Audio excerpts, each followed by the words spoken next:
"Help me," she whispered from the van. Thaddeus felt the words more than heard them. He had his visor up and the wind pressed at his face. The road hummed through his hands. His bike's engine was a steady heartbeat under him. Headlights cut the wet, black ahead. He slowed without meaning to. His jacket was scarred leather with a faded red mile marker patch over the heart. He had carried that jacket through bad winters and worse rides. It fit like a skin. The patch was small, but it felt heavy tonight. The van lurched beside the shoulder. Two men leaned in the open door. A small girl pressed her face to the window, eyes wide and quiet. She mouthed something. No one else on the strip saw her. The diner lights blinked. Tires hissed on hot pavement. Thaddeus killed his engine. The silence was a drum. He could smell fuel and old ash. The girl looked straight at him. Her hand tapped the glass once. Then the van pulled like it wanted to leave. Something in Thaddeus told him this was more than a wrong turn. He unbuckled his helmet and walked his bike forward, boots on the warm asphalt. The men noticed him. One of them smiled, too sure. The van's driver glanced at the road and then at the sky, as if time could hide them. Thaddeus did not speak. He reached for the patch over his chest and pressed his thumb to it. The girl's lips moved again. This time he heard a single word. Before we go any further, if this is your first time watching one of our videos, we'd love for you to hit that subscribe button. Your support means the world to us, and it helps us bring you even more powerful stories. Stick with us till the very end. And if the story moves you, drop your thoughts in the comments and share it with a friend. Now let's begin. Thaddeus knew the road like the lines on his palms. He slept with the smell of oil in his clothes and woke to the thrum of his old V-twin under the garage light. The bike lived under a tarp with a dent near the left peg. He had fixed that dent with a hammer and a swear word 2 winters ago. The jacket with the red mile marker patch hung on a peg by the door. He touched it every morning like a promise. The club was called the Red Mile Riders. It was small and rough and honest. The clubhouse sat behind an old sheet metal diner. Inside, the walls were full of photos of long rides and scar chrome. A long bar held old coffee rings and grease.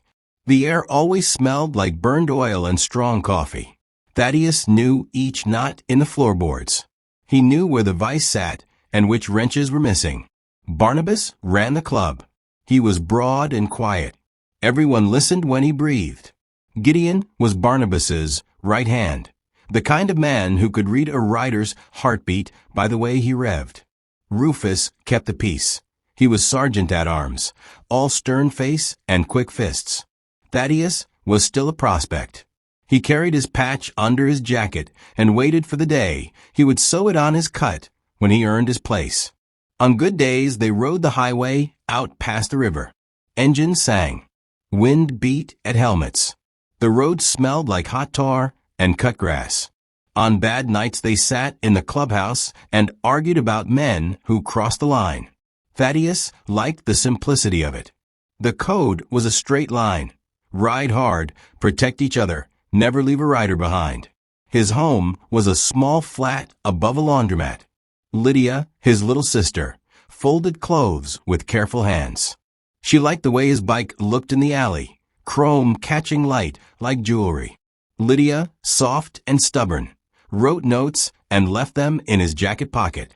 Thaddeus kept them there as if they were maps. He thought of her when he tightened bolts and when he drank coffee too black. Every night he ran through the same small ritual. Check bolts, kiss the patch, lock the garage, call Gideon if a ride was planned. The patch on his chest was more than cloth. It was his father's old route number, a worn symbol that had been passed down.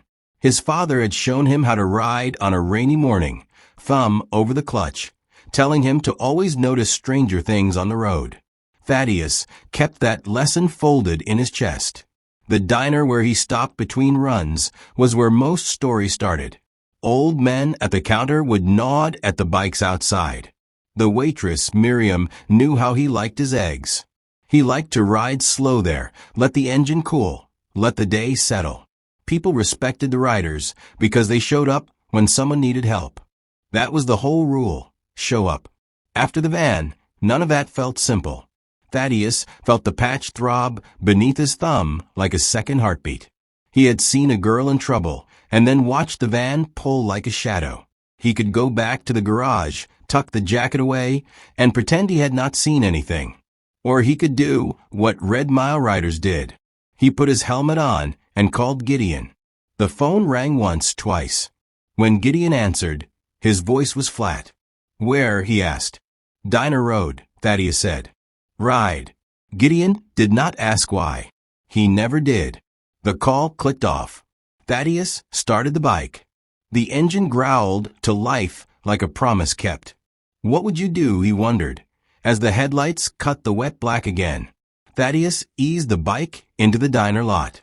The engine hummed and thinned as he killed it. The air smelled of coffee and hot tar. Rain had left the asphalt dark and shiny. Headlights from other bikes blinked like watchful eyes. Gideon and Rufus were already there. Their helmets were off. Barnabas stood by the clubhouse door, hands folded. The patch over Thaddeus's heart felt like a stone. He told them what he had seen. He did not add fear or guesswork. He said only facts. Gideon's jaw tightened. "Van?" he asked. Thaddeus nodded. "Black. No plates. 2 men. A little girl in the side window. She looked at me." He paused.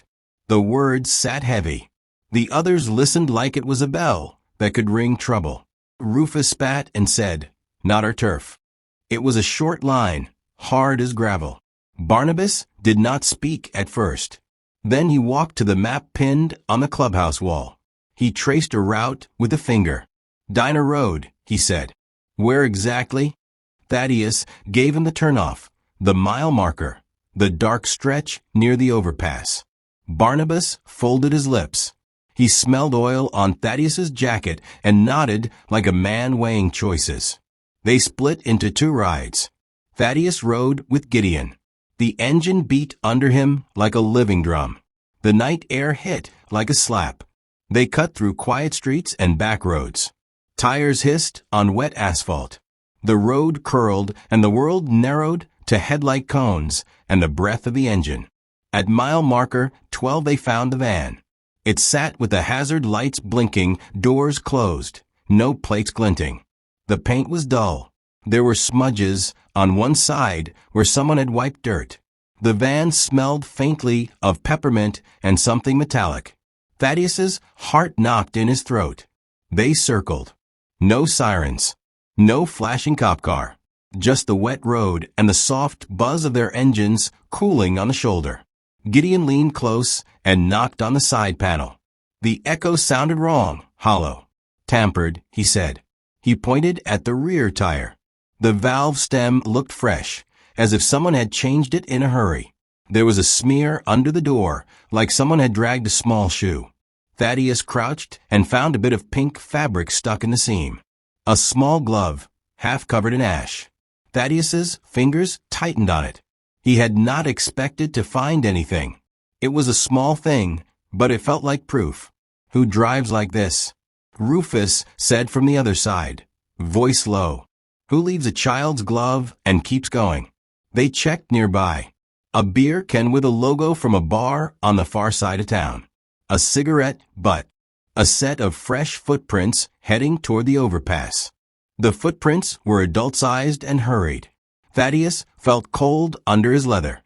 He thought of Lydia folding clothes, of the way she looked at him when he left. He imagined the little girl in the van, afraid, mouthing words against glass. Someone else had been here first. Someone had touched the van, then walked away. A note was tucked under the windshield wiper. Thaddeus pulled it loose with shaking hands. It was one line, keep out of it. Who would threaten them like that? Who wanted them away from a scared child? The question hung in the rain. They shoved me inside. The cruiser lights cut the dark. Sirens were a thin, angry sound far away. Before Thaddeus could move, two officers stepped from the patrol car. One of them wore a badge that looked too clean for this road. He barked at Gideon and Rufus to back away. The engine hum of the bikes dropped to a low grumble. "Hands," the officer said. He pointed at Thaddeus like a judge. "You. Step forward."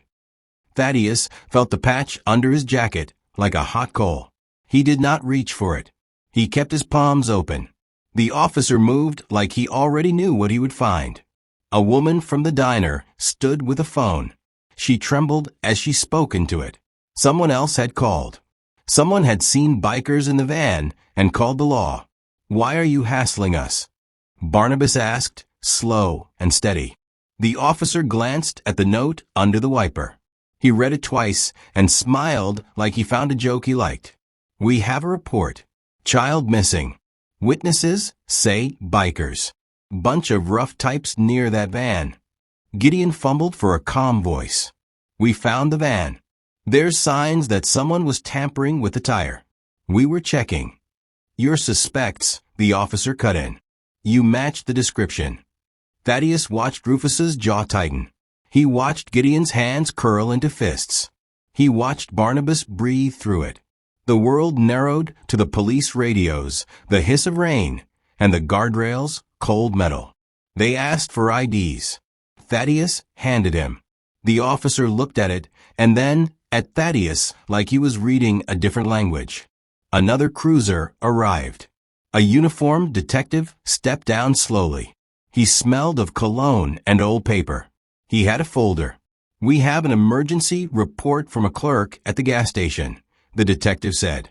"Says he saw a bike matching this club's colors near the van at 9:30. Says he saw a man push a little girl into a van. We need to ask some questions." Thaddeus wanted to shout. Instead, he asked, "Where's the girl now? Where is she?" The detective's face was a flat line. "She's missing," he said. "We have a lead. We're following it." A thin fear slid into Thaddeus's chest. Missing. The word felt like a door slamming. Lydia's face flashed across his mind, folding laundry. He could see her small hands. He imagined the girl's tiny face pressed to glass, whispering help. Barnabas stepped forward. He put his hand on Thaddeus's shoulder, the old leader's weight. "We didn't take anyone," he said. "We found this.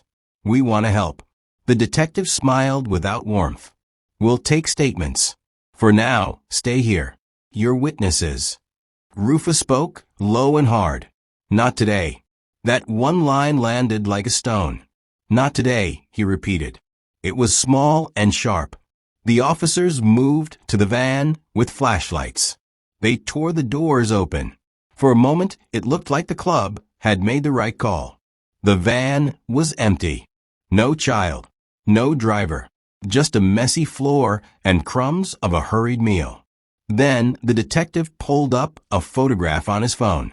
It was still taken by a traffic cam across town. A white van with a dark stripe. The timestamp said 20 minutes earlier. The phone's image showed a second figure beside the van when it left. The detective pointed to the image. "You all fit the description," he said. "And we have a report of curved tire tracks heading south. A chase is underway." Thaddeus felt the world tilt. Someone was making this look like them. Someone wanted the Red Mile riders blamed.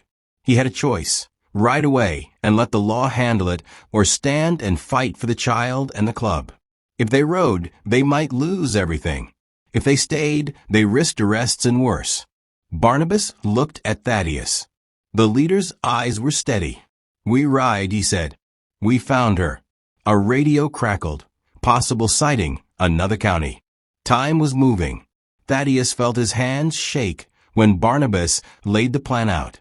The leather on his palms creaked as he tightened his grip on the helmet strap. The engine of his bike still thrummed, like a heart that would not calm. Rain made the road shine. The air smelled of gasoline and wet leather. Barnabas spoke slowly. "Gideon, Thaddeus, you two take the south road. Rufus, you stay and watch the diner and clubhouse. I'll talk to the detective." We split. "We are moving now." His voice was a line drawn in tar. Thaddeus heard the worry in Gideon's voice, but also the steel. "We go hard," Gideon said. It was a short order. "Ride now." The words landed like a clap. Before they left, Barnabas put a hand on Thaddeus's shoulder. His thumb pressed the red mile marker patch until Thaddeus felt the thread. "Keep your head," Barnabas said. His eyes were older than his face. There was something tired there, an old regret tucked behind the steady rule. That look was a crack in the armor. Thaddeus wanted to ask what it meant, but the road called. Thaddeus thought of the time he had ignored a cry once. It had been years, a broken night at a gas stop. He had been scared then, thinking about dues and threats, and he rode away. He had never told anyone. The memory sat heavy under his ribs like a stone. He had promised himself he would never let a child's cry go unheard again. That promise pushed him forward now. "Not again," he mouthed. It came out like a prayer and a vow. It was a short line. It mattered. Gideon slid his visor down without another word. They kicked their machines, and the engines answered, deep, rough, hungry. Headlights cut the black. Wind hit their faces like a hand. The road under them was slick, but they leaned in, felt the tires bite, felt the chrome hum low. Thaddeus's heart beat with the engine. They followed the tracks the detective mentioned. Mud flung into the fender. The smell of wet earth rose up. They found a broken reflector on a narrow county lane. A scrap of cloth snagged on a bush. Thaddeus picked it up. It was faded purple, the kind of tag a school bag might have. He swallowed hard. They used their phones to light the way and to call contacts. Thaddeus texted Lydia twice, short messages. "Stay inside." "Lock the door." She replied with one word and a worrying emoji, then fell silent. The B-plot, his sister, the small, steady life he loved, thudded in his mind like a second engine. He could feel how much he had to lose. At a crossroads they stopped. Gideon checked the map. "We split the lane," he said. "I take the east ditch. You check the overpass." Thaddeus nodded. He wanted to stay close, but they knew to spread out. It was safer to search that way. They moved again. The night felt longer. A truck passed with a blast of diesel and a man asleep at the wheel. Thaddeus thought of the little girl in the van. He tried to imagine what she had seen. The diner lights gone by, strangers in the dark, a face pressed to glass. The picture was small, but it made his stomach hollow. For a moment Gideon slowed. He put a hand on Thaddeus's arm. "What if they set us up?" he asked. The question hung like fog. Thaddeus did not want to think about that. But he did. Someone had put the note under the wiper. Someone had taken a photo and called a report. Someone wanted them elsewhere when the van moved. They kept moving. The road opened to black fields. The hill ahead held the glow of another town. Time pressed them. Every mile was a beat in a race they had not chosen. And at the very edge of their radios a voice crackled. Barely a whisper from the detective. Possible sighting eastbound. Thaddeus felt the engines in his chest. The chase had started. They rode hard into the lowlight. The engines sang like a pack of dogs. Tires spat gravel. Thaddeus felt the vibration up through the pegs. The night smelled of damp earth and oil. Every small sound felt louder. An animal in grass, a far truck, a twig snapping. A biker's taillight winked ahead. It was a thin red that moved wrong, as if it had paused to watch them. Gideon slowed and pointed. "Look." He kept his voice low. They found her by the old stone bridge. She had a battered cruiser and a scarf tied around her hair. Her hands were stained with grease. Her jacket had no club patch. She held a small phone like a talisman. Up close, Thaddeus saw worry carved into her face. "Name?" Barnabas asked before Thaddeus could think. "Selah," she said. The name hung like a bell. Selah wiped her palms on a rag and handed over a photo. It was grainy but clear enough. A white van, a child's shoe in the door, a man with a cap. The timestamp matched the detective's lead. Selah had taken the picture from a bridge and had kept driving until she could pull over. "You saw them head toward the quarry," Selah said. "I saw the van go down the service road by the old pit. It was slow, like someone was loading. I tried to follow, but my rear tire blew out." She tapped the ruined tire like it was a confession. Gideon grinned once, quick and sharp. "Good eye." It was praise, and a small relief rolled in like warm oil. They followed Selah's direction. The quarry lay like a cut in the land. The gravel crunched under their wheels. Thaddeus could taste dust in the wet air. At the gate, they found a small tire track and a print of a small shoe pressed into the mud. Close by, someone had dropped a ribbon, bright yellow, tied to a branch. A scrap of hair ribbon, faded. Thaddeus slid it into his pocket like a token. Inside the pit was a half-buried camper trailer, old and flaking. The door hung open. Thaddeus held his breath and stepped forward. The metal tasted cold. Inside was disorder, empty wrappers, a child's plastic cup, a crayon. The small victory landed hard. They had something real. They had a place to search. But then Selah went quiet. She dug into her jacket and pulled out a small folded note. Her fingers trembled. "I found this tucked in the runner's seat," she said. She flattened it and showed them 2 words scrawled in black ink. "Walk away." The words felt like a slap. Someone wanted them gone. Someone watched enough to plant messages and to break tires. Thaddeus thought of the note under the van's wiper and of the traffic camera image. The small winds were stepping into a larger shape. "Why help us?" Thaddeus asked her. He needed to know who Selah was. She looked at him with a guilty sort of steadiness. "I owe a debt," she said. "Used to ride with a brother you'll know." Her voice broke. She did not finish. That crack in her answer made Thaddeus lean forward. Before he could ask more, a pair of headlights slid across the quarry rim. Not truck lights. A car. Slow.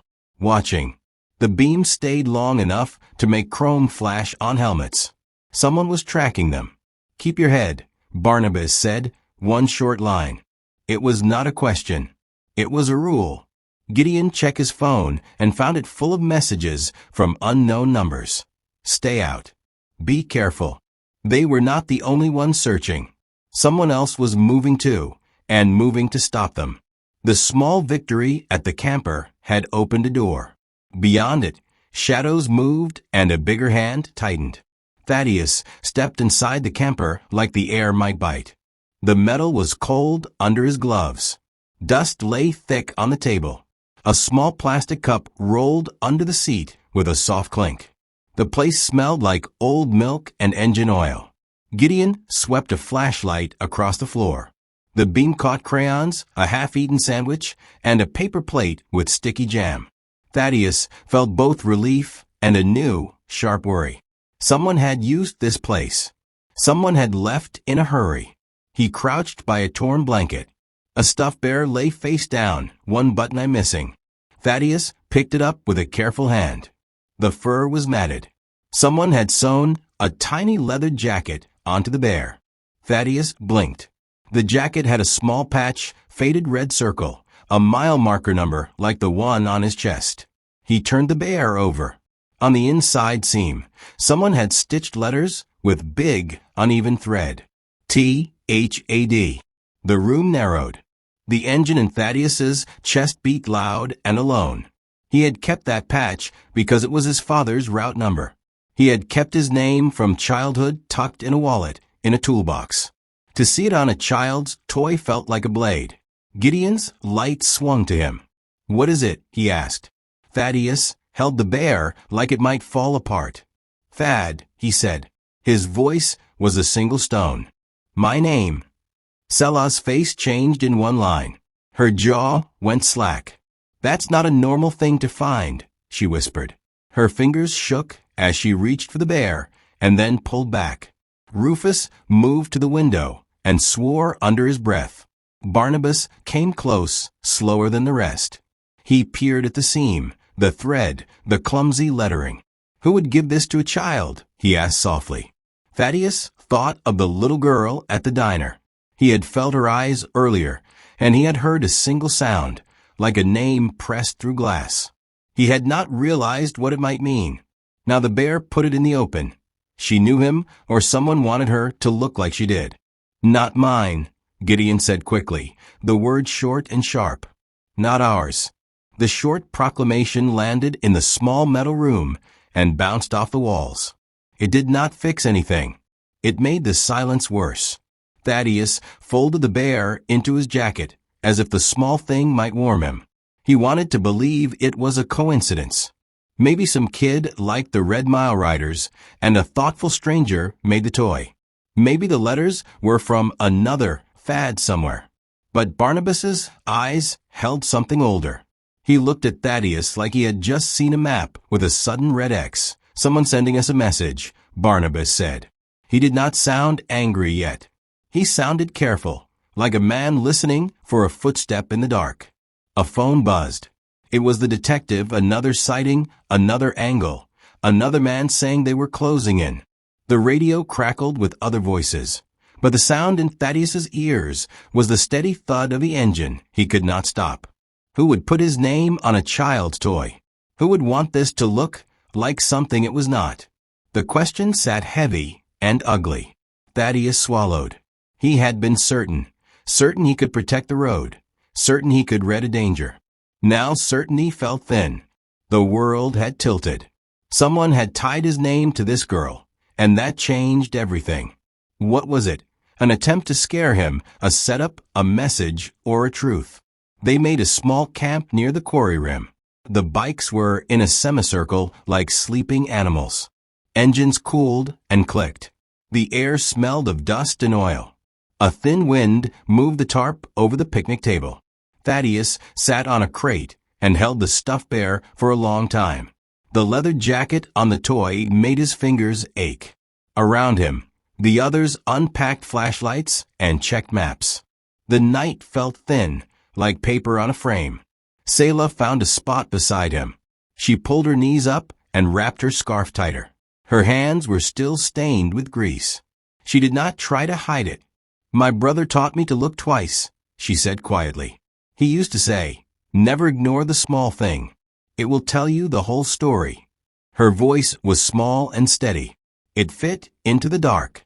Thaddeus told her about the night he had once ignored a cry.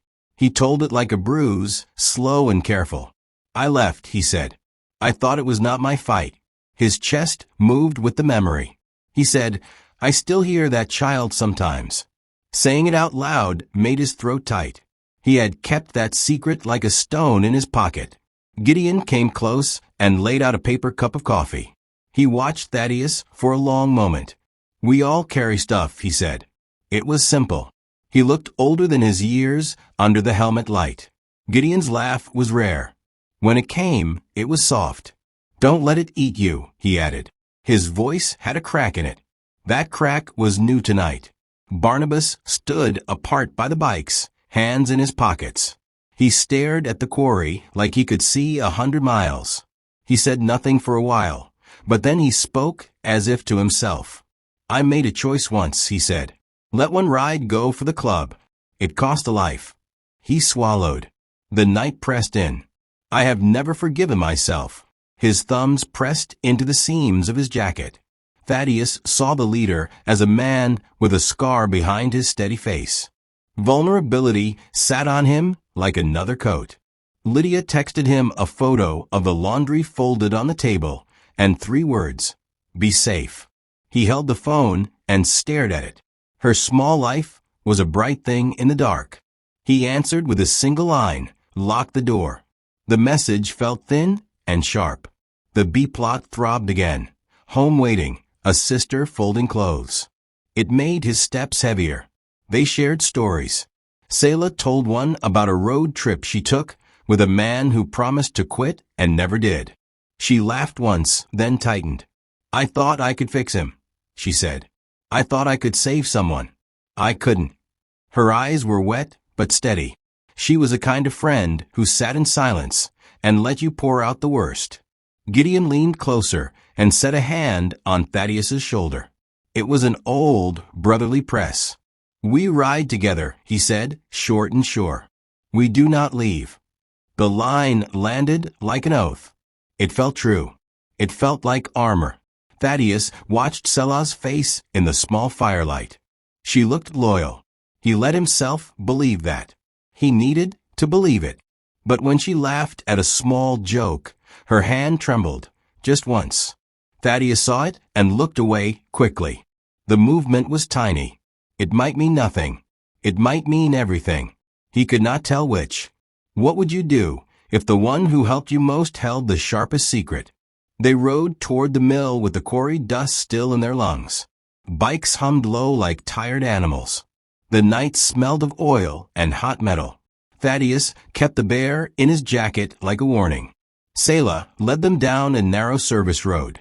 Her flashlight bobbed ahead. Thaddeus trusted her without thinking why. She had been steady beside him all night. She had cried at the right moments. She laughed with the right softness. She felt like an ally. The road ended at a row of old warehouses.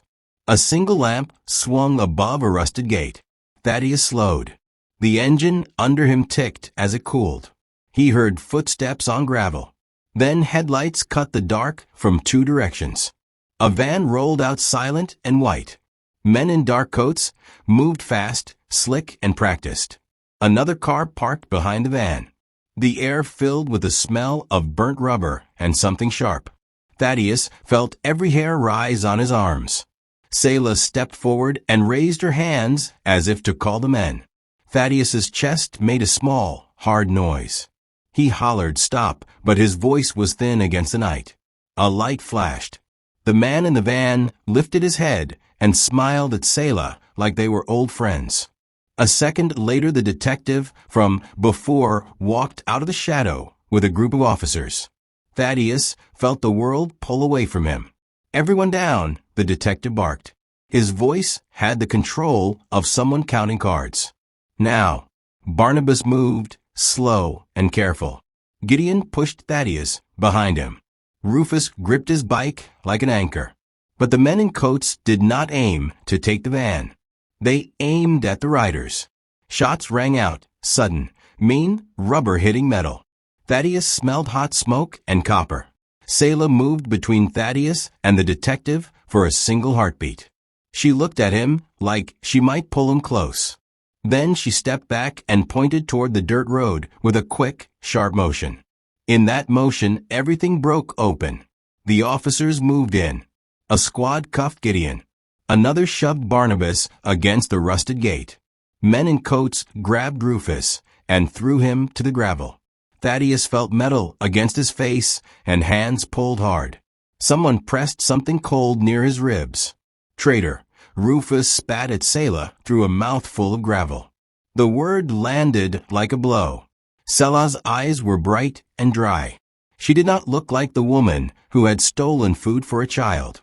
Thaddeus saw the tremor in her hand. She looked guilty and practiced at the same time. She looked like a person who had made a bargain. "Why?" Thaddeus said, so small it hardly filled the space. He heard his voice break. He wanted to scream for Lydia, to scream for the little girl in the van, for the bear with his name. Selah swallowed. Her mouth made the shape of a few words and then stopped. The detective stepped forward with a folded photograph. He held it out like evidence. On the paper was the stuffed bear, the same leather jacket, the crude stitching. "We have proof," he said plainly. "We have ties to known runners. You all were on camera near the van." Gideon lunged, and the handcuffs snapped harder. "You lied," he said, breath-cutting. His finger pushed toward Selah. "You set us up." Selah looked at Thaddeus then. For one terrible second he thought she might break, that she might tell the truth. Instead she blinked and turned her face away. A car door slammed. The van's engine idled like a beast waiting. Thaddeus went numb.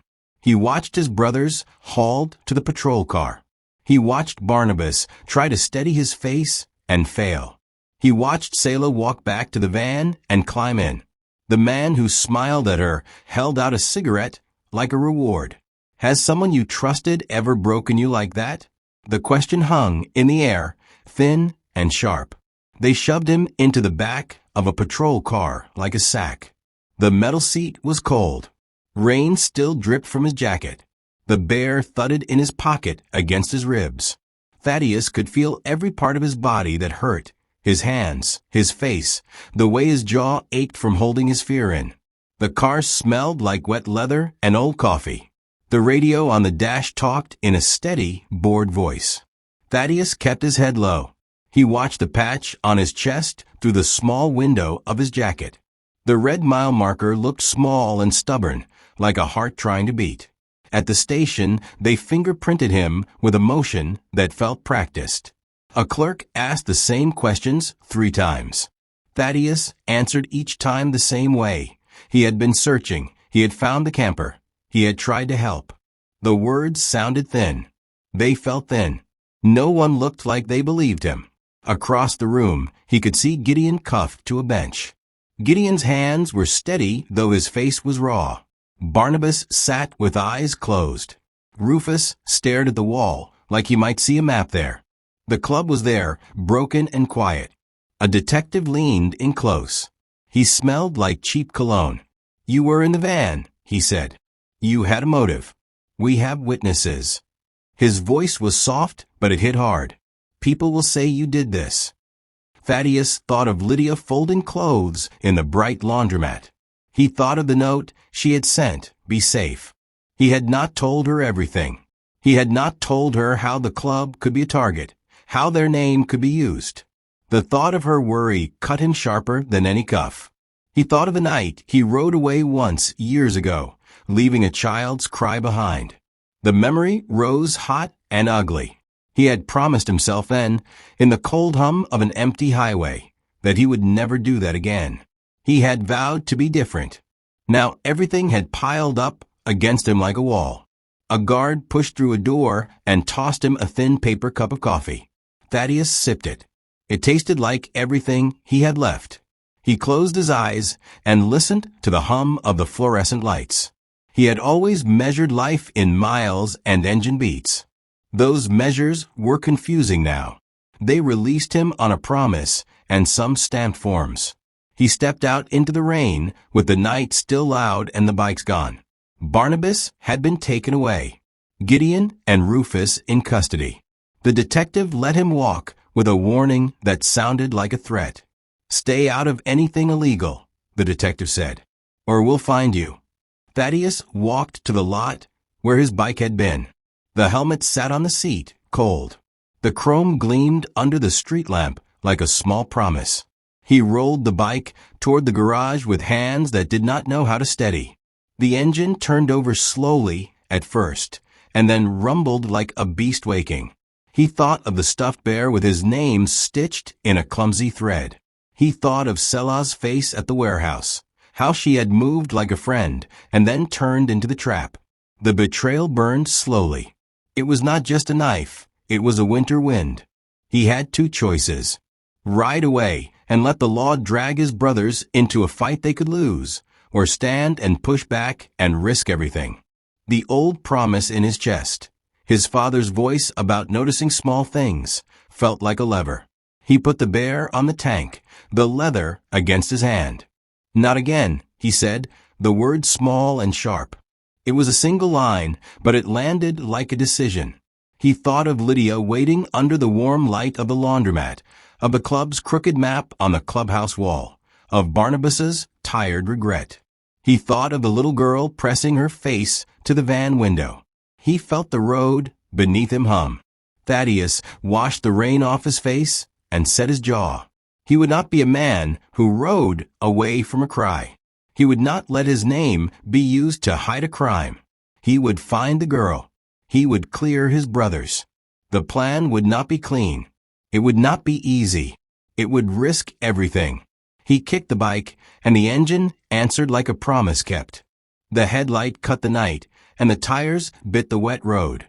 He rode out of a lot with a single pulse in his chest. Go-getter. Thaddeus slept little. The bike's hum still lived in his bones. He wiped rain from the bear and tucked it where he could feel it. The plan was a cold thing that needed steps, not fury. He needed proof, routes, and a face for the van. He needed something the detective could not fold into a lie. First, he went to the laundromat. Lydia stood under the fluorescent lights, folding shirts like she was sorting the world. When she saw him, her face drained and then tightened. He told her everything, fast and plain. She did not cry. She clicked her tongue and walked to the back office. Cameras? Thaddeus asked. She nodded. 2 on the alley. 1 on the street. I'll pull every hour. Her fingers moved on the screen like a mechanic checking an engine. She found a clip, short, shaky, but the van was there earlier, and someone in a coat handed a small package through the window. Lydia froze the frame and sent it to him. Her eyes were fierce. The little laundromat woman was a friend he had not expected. The B-plot tightened. Home was not just a safe space, it could be proof. Next, he found Miriam at the diner. She slid him a coffee as if nothing had happened and then shut the kitchen door. Cornelius will show you footage if you bring him a favor, she said lowly. Cornelius was the gas station clerk with a soft jaw and shaky hands. Thaddeus felt odd asking favors, but bikers traded work for work. He fixed a pump with a new seal and Cornelius handed over a thumb drive with grainy files. The feed showed the van rolling past at slow speed, license plate blurred. It also showed a man in a suit standing by the overpass, watching. A face in the half-light. It was something he could work with. Selah's message surprised him. She texted one short line, "Meet me near the old bridge." He nearly threw the phone. After the warehouse, he expected nothing from her but contempt. He went anyway, because the road had taught him to take small chances. She stood under the bridge with oil on her hands and guilt like a coat.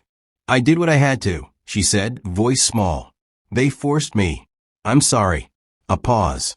Then she lifted a small key fob. "Storage Unit 25. That's where they kept loose things. Van stuff. I can get you inside, but I'll need you to promise something."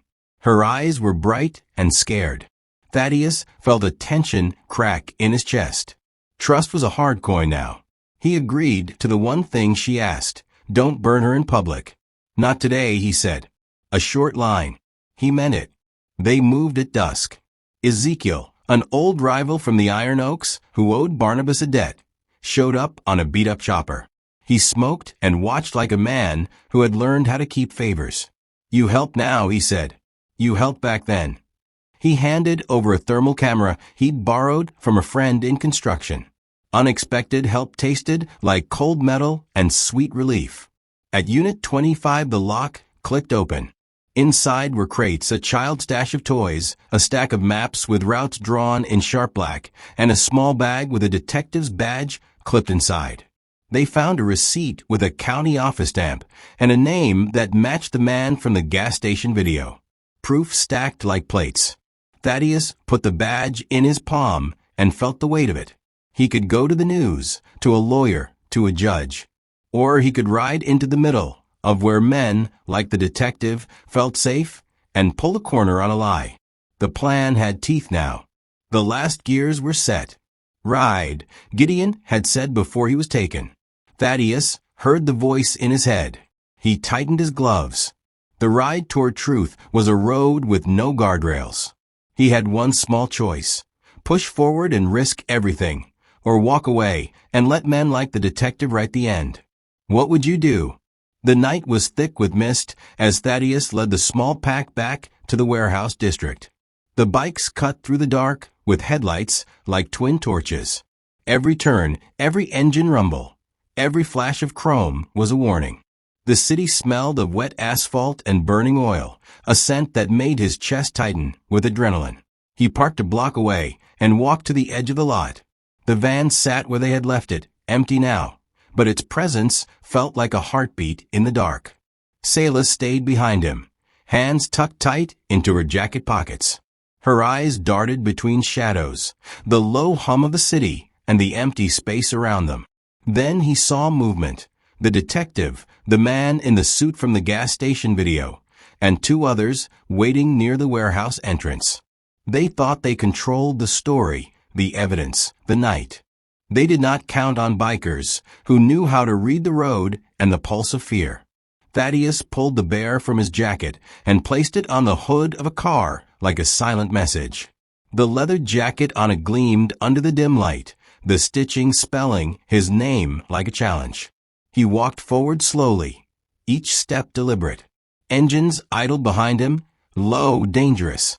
"You've been busy," Thaddeus said, his voice steady, sharp. "Too busy for the law you pretend to serve." The detective raised his hands, confident, but not calm. "You have no proof. None of this belongs to you." Thaddeus smiled once, short and cold. "Look again." He motioned to Selah, who stepped forward with the thumb drive and the photos they had pulled from Cornelius and the storage unit. She dropped them on the hood. The detective's face changed. The man in the suit's jaw tightened. "You lied," Thaddeus said, stepping closer. The engines behind him rolled like thunder. "You used a girl as bait. You framed my brothers. You tried to make me ride away, leave the girl, and let your crime stay hidden. Not today." The detective glanced at the men behind him, realizing their plan had failed. Thaddeus saw it, the crack in the armor of control. He lifted the bear, showing the stitched name. "This is a message. One they tried to use against me. One they thought I'd ignore." Then a shot rang out from the warehouse corner. Metal pinged. Everyone ducked. But the surprise was short-lived. Gideon, Rufus, and Barnabas had slipped through a back alley, bikes ready. They roared in, engines screaming, lights cutting shadows. The sudden force pinned the detective and his men, forcing them to the ground, caught between the roar and the dark. Selah moved beside Thaddeus and whispered, "You did it. You got them." Her voice shook, but there was pride and relief in it. The man in the suit tried to flee. Thaddeus's hand went to the handle of the nearest bat, but before he could move, Barnabas blocked him. "We don't need to kill them," Barnabas said. "Let the law catch up now." His voice carried weight, authority, and a cold edge. The detective and his men were left in handcuffs as the biker circled. Thaddeus finally exhaled. The bear, the name, the betrayal, it all came full circle. The woman who had betrayed him had also helped in the right moment. The evidence was exposed, and the club had survived. "Say it again," Thaddeus said, low, to no one but himself. The words were both relief and warning. "Not today." Selah looked at him. She nodded. "Not today," she echoed. The engines hummed once more as they prepared to leave. The van, the trap, the lies, all of it lay behind them now. The road stretched ahead, wet and shining under the streetlights, promising another ride, another chance, and a truth that could not be hidden. The first major confrontation was over, but the night had changed everything. Thaddeus felt the weight of trust, betrayal, and loyalty all at once. The ride was not finished, but for the first time, he felt ready to lead it. ChatGPT said.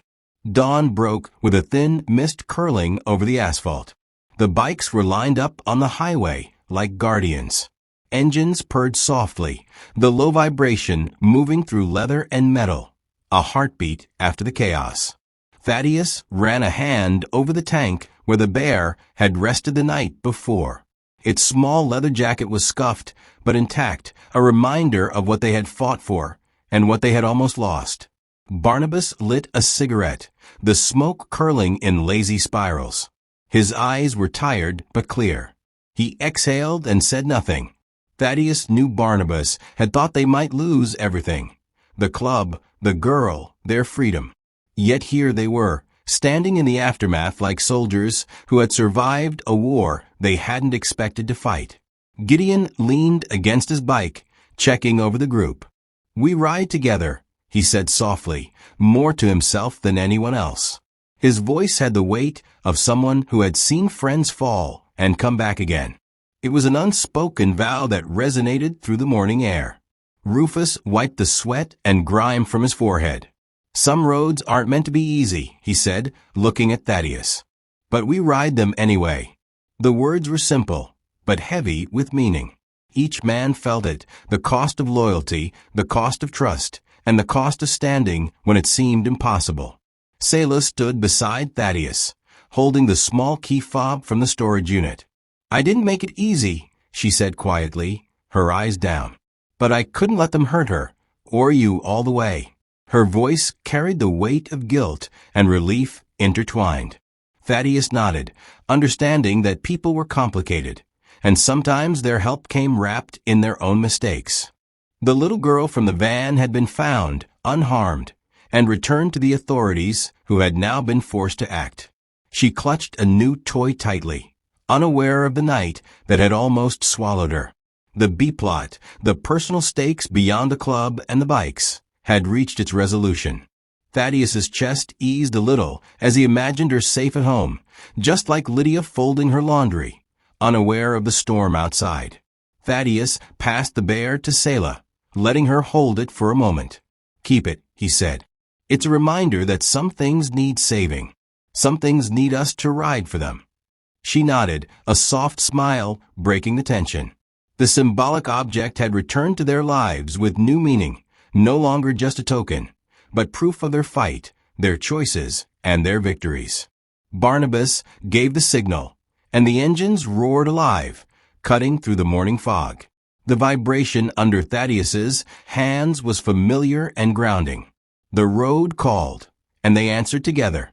The betrayal, the confrontations, the risk, they had passed through it all, but the bonds were stronger, the lessons sharp, and the club intact. As they rode out, the warehouse district disappeared behind them, the city waking to a day that would never know the full story of what had happened in the dark. Thaddeus glanced back once, seeing his brothers riding in formation, the sun glinting off chrome, the road stretching ahead. They had survived, they had fought, and they had reclaimed what mattered. The club, the road, the loyalty, they were all alive, all present. And Thaddeus felt a rare stillness, a calm that came from knowing that, for now, the world was as it should be. Their ride, their rules, and their own kind of justice. The bear sat quietly in Selah's hands, leather worn, stitches bright, a reminder that even in darkness, someone had ridden hard enough to make it right. The road waited, endless and free, for the next ride. Thaddeus rode alone for a while after the others peeled off to their homes and garages. The highway was empty, slick with the last hints of rain, the wind cutting across his helmet and leather jacket like a whisper of freedom. He could still feel the tension of the night in his muscles, a reminder that every choice had weight and every turn could shift a life. The bear rested on the tank, quiet and worn, stitched name catching the dim glow of the streetlights. It had carried more than fluff. It had carried the story of fear, trust, betrayal, and survival. He glanced down at it and realized that objects, like people, could hold the proof of what was true. They could hold memory, warning, and hope all at once. He remembered the first moment he had seen the van, the little girl pressed to the glass, her eyes wide and terrified. That image had burned into him, made him ride harder, think faster, and trust differently. The world was filled with danger, he had learned, but also with unexpected loyalty. Sometimes it came from friends, sometimes from strangers, sometimes from someone you thought had turned on you. The road stretched ahead, dark and endless. Thaddeus thought about the cost of loyalty, the sting of betrayal, and the weight of responsibility. He thought about Selah, her hands gripping the bear, and how even flawed allies could make a difference. He thought about his brothers, the club, and the quiet hum of engines that felt like life itself. He leaned back slightly, feeling the vibration through his body, a pulse that matched the steady beat of his heart. There was clarity now, hard-earned and sharp. The road demanded attention, courage, and the willingness to fight for what mattered. Nothing came without risk, and nothing was ever simple. But the truth, the action, and the loyalty had been enough to see them through this night. Thaddeus whispered to the bear, almost as a promise, "We ride for them, and we ride for us." The words were soft but carried the weight of a lesson learned under headlights and mist, among engines and betrayal. The road was both a trial and a sanctuary, a place where wrongs could be corrected, and justice carved out in the hum of chrome. He pushed the bike into a turn, tires biting the wet asphalt. The city lights faded behind him, the warehouse and the night's chaos shrinking to a memory. Ahead was only the open highway, wind, and the endless hum of the ride. Freedom had a sound, the low growl of engines, the pulse of leather, the smell of fuel and rain. That was the life he knew and the life he chose. The bear rested against his tank, silent witness to everything that had happened. Thaddeus felt a quiet smile in the corner of his mouth. The moral was simple. Some fights were worth the ride. Some betrayals had lessons hidden in them.